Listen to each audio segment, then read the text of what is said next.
Hello there, world of tankers, and welcome to the channel. I'm your host, Edward's Blitz, and in today's video, I'll be making a review on how to play the T110E3, the American Tier 10 Tech Tree Tank Destroyer. A vehicle that, at least on paper, and seems like gameplay-wise, would be very simple. Yet, it's got so many downsides to match the upsides that it can be a very tricky tank to play. In today's video, I'll be going over all the little tips and quirks that you should know about this vehicle before either fighting one or rolling out in the battlefield in one, and hopefully by the time this video is over, you'll have learned a thing or two about the E3 and how to fight it or play it. So let us start off with the most important thing when it comes to a tank destroyer, the gun. And the E3 does feature a very nice gun in some aspects because, well, its alpha got better. It's now 680, what it used to be was 640. Unfortunately, when they buffed the alpha, the DPM got worse, the accuracy and aiming time and on-movement dispersion also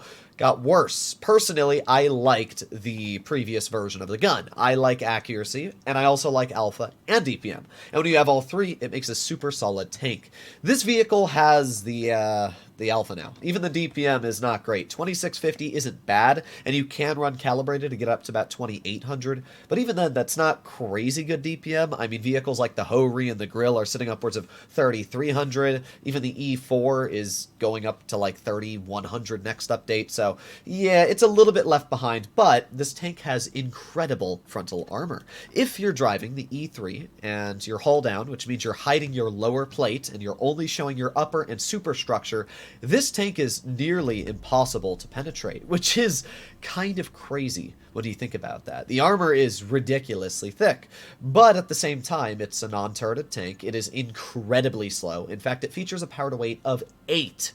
Yeah, 8. That's worse than a vehicle like the E100 and the VK72 on power to weight. So even though it features a top speed of 35, it doesn't really matter. You're never going to reach it unless you're going down Mount Everest at full speed. So yeah, it's really awkward. Not only that, but the reverse is terrible. It's classic American reverse, only going 10. It makes it probably the most unenjoyable experience out there if you put yourself too far up in the front line and then you run into, I don't know, an autoloader.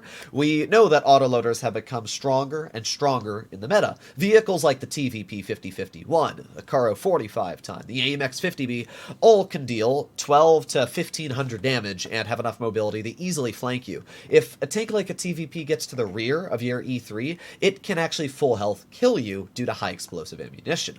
So, yeah. Even a tank like the T-57 Heavy can very easily just drive over towards you and crap on your health, spamming you even with heat if it wanted. So, yeah, it does have some downsides, but the upsides, as I said, is big alpha and a really solid armor profile frontally. It also does feature super speed boost, which means that you can use it to get into the front line. You'll notice I'm running super speed boost, and as well, I'm running my reticle calibration on the tank. I actually just put reticle cali on, but that's because I really dislike the way the gun's accuracy is. It's very bad on move. The aiming time, you'll notice, is not good either when you're using the tank, and it just creates a very frustrating circumstance. Yeah, even for an example there, I put on reticle cali and unfortunately missed the side of that concept. Now, to be fair, I checked it on and fired just about at the same time, but still, little bit sag. Alright, well, we've got the 30 off to the side. We also got the IS-8. Fire. There you go. Nice. That IS-8 let me get that shell in right before my reticle calibration ran out, so not too bad so far. We have gotten some big ol' slapperoonies. At this point, it looks like that 30B might try and run. I'm not exactly sure what the 30B's plan is, but I'm expecting the 30B to try and run. Oh, well, we got an E6 over here. Let's get a nice slap into him. Now, this is a great example of where the reverse speed is awful on this tank. I mean, look at how bad the reverse is. So driving the E3, you always want to keep your lower plate hidden as much as possible. If you can hide it at all times, try and hide it at all times, because the more you hide it, the more chances you're going to get of bouncing shells, which is great, which is what the E3 is meant to do. So that is one of the major tips I can give you for driving the E3, is definitely hiding that big ol' lower plate. Once you do have it hidden, you're basically impervious. You can see here I'm using my super speed boost. That way the 30B is going to have a hard time getting to me. But it also looks like I need support. Yes, okay. Well, I got a camping 57 heavy all the way above me, which kind of sucks for me, I guess. But hey, that E6 is getting absolutely crapped on. He has 300 health at this point. And even though he is hitting me quite hard, especially, as I said, once you expose the weaknesses of this tank, it's quite easy to rip apart.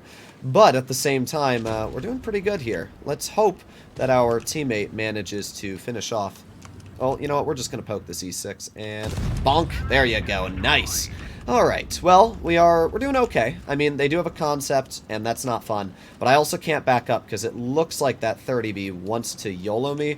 57MB doesn't appear that he wants to help me out either. So as of now, I am screwed. I am screwed. Oh well, as you know, teammates at the end of the day are the main reason you're going to lose any battle. And even though that 30B really had no clue where he was going, it's a great example of the downside of the E3. And as I said, it's the fact that it's a turretless tank destroyer with no mobility. With no mobility, you have to rely on teammates. You want to try and put yourself in spots that you don't have to rely on teammates. But at the end of the day, you don't have much of an option, and when driving a tank like the E3. You saw that that 30B was just allowed to flank me because my 57 Heavy was oblivious. So because of that, unfortunately, I died. But we are still going to win this battle. We're up to 1,000 on the base capture because for some reason the concept didn't capture A. I'm actually confused why. If that concept had captured A, they actually might have won that battle. But you know what?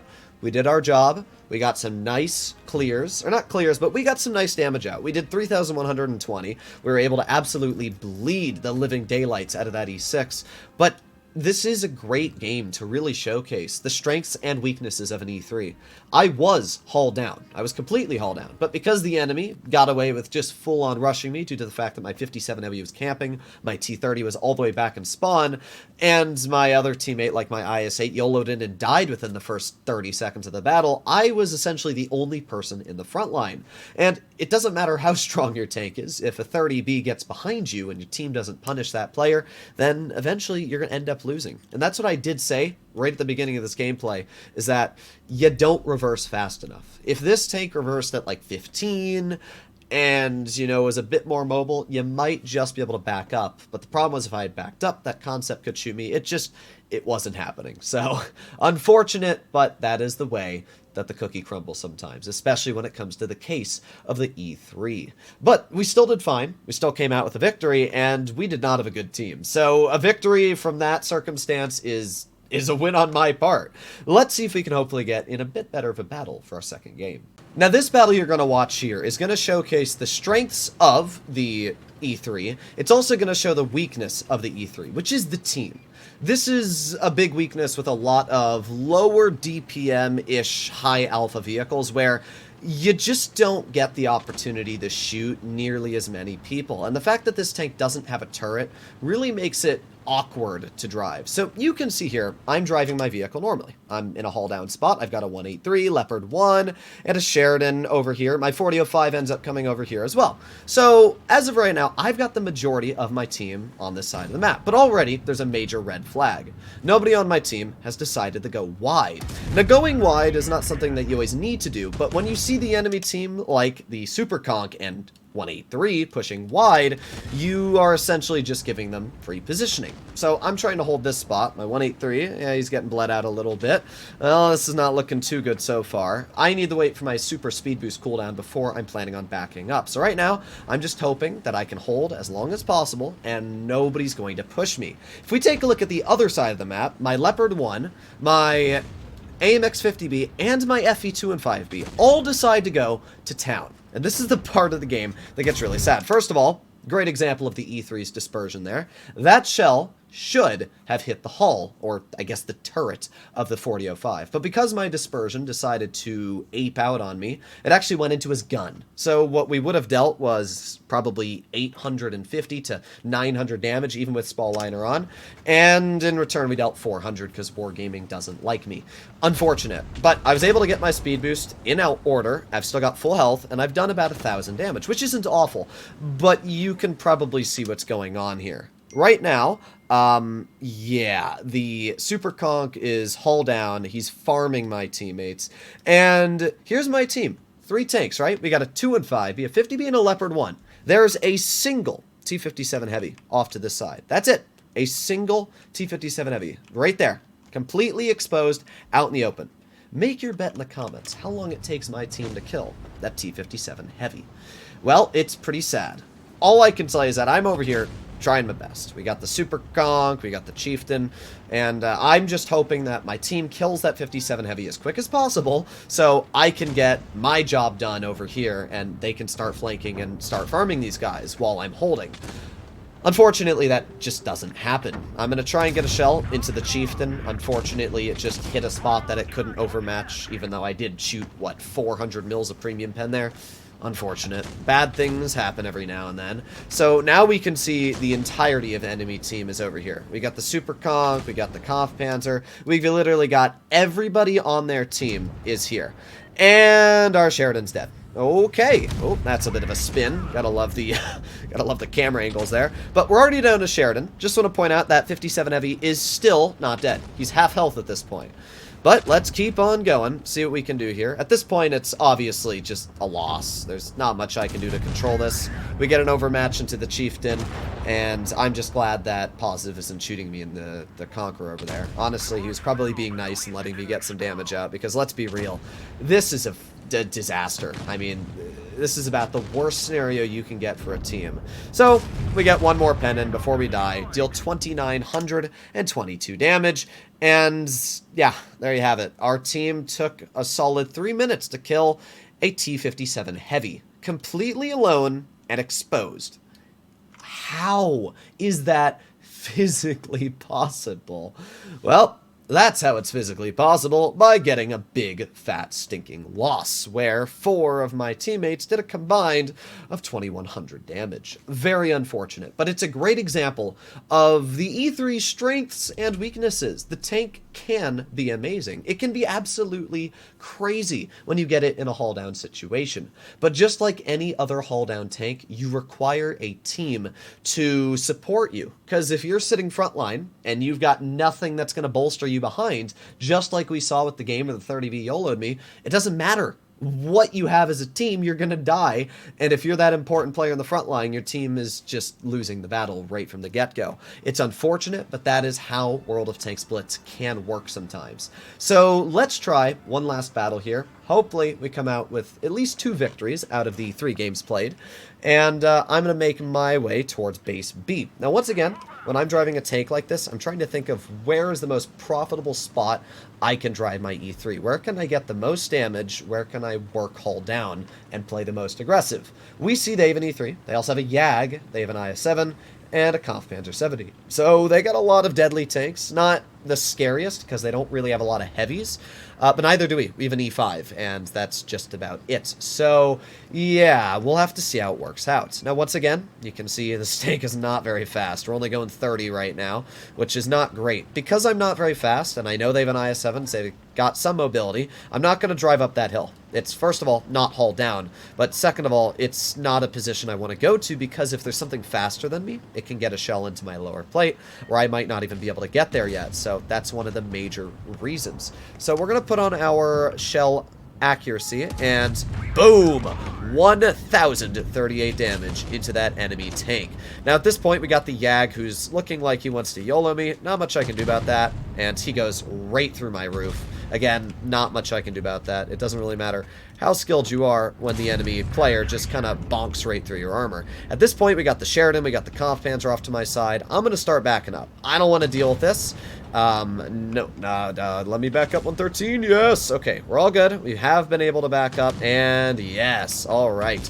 We are going to try and get a shell into the YAG if we can. There you go. Nice 530 slap. And because we have our super speed boost activated, now we can back up. You'll notice I'm always paying attention to what's going on. Even though I may only reverse at 10, as long as I'm able to predict what's going to happen, I can make it still work, which is what I'm doing here. That Sheridan can no longer flank unless he goes all the way wide, which is a possibility, but not really one. I wouldn't do it. Now we're just holding. So this is a great example here of where the E3 can definitely do well. I've been able to hold, been able to do my job, and, well, we can see the Sheridan was able to get out of position, but we're going to finish off that enemy SU-122 using my reticle calibration, and with that, they're down to 3 tanks. And even though our team started off kind of mediocre, looks like we are coming back with a bit of a clean sweep. Alright, well, let me chill right here. Let's aim it on the IS-7 real quick, and let's see if we can get a bonk right onto his upper plate. There you go. Now we do have the Sheridan on my rear. And again, doesn't matter how skilled of a player you are, you can't do much about light tanks being on your booty. So, the best thing I can do is push over here to where the Sheridan cannot physically see me, and at this point, I'm kind of hoping this KPZ rushes me, because if it does, I can get a free bonk right into his tank. You can see that I was able to juke his high explosive shell, and with that, he was not able to kill me. Now, we do have the IS-7, and it's very possible that that Sheridan is just going to YOLO me. It would not surprise me if I saw that Sheridan pop right off in front, but actually looks like the Sheridan decided not to. There you go. At this point, we are looking to be as a very easy victory. There you go. All right, let's put on that super speed boost. We got the Sheridan left in mid, capturing base B. We got a one-shot WZ-113 GFT, but I should be in the clear right now. I'm going to put on my reticle Cali. We're going to roll around this corner, and bonk! There you go. 1,174 damage. That is just a great example, again, of where this tank can be crazy. So this is probably the best game I could have used to actually showcase the E3's capabilities here. We were in a situation that was not good. It was awful. We had the Sheridan that was going to flank us. We had the IS-7, the SU-122, we had the Comp Panzer. Everybody was trying to shoot us. The Yag made the major mistake of trying to rush me for no reason. You never want to rush somebody, especially in a tank like a Yag that's a massive target. So I took advantage of that. I got some nice shells in him, then we were able to use our super speed boost and reverse out. As I said, you need to save that super speed boost for when you need it, not to usually get into position. Now, that's what I do at the beginning of the game, but apart from that, I don't use it anymore to speed anywhere. I use it to reverse because it's a lot smarter to get out rather than get in. So at this point, we got the Yag. Now we're just going to make our way back.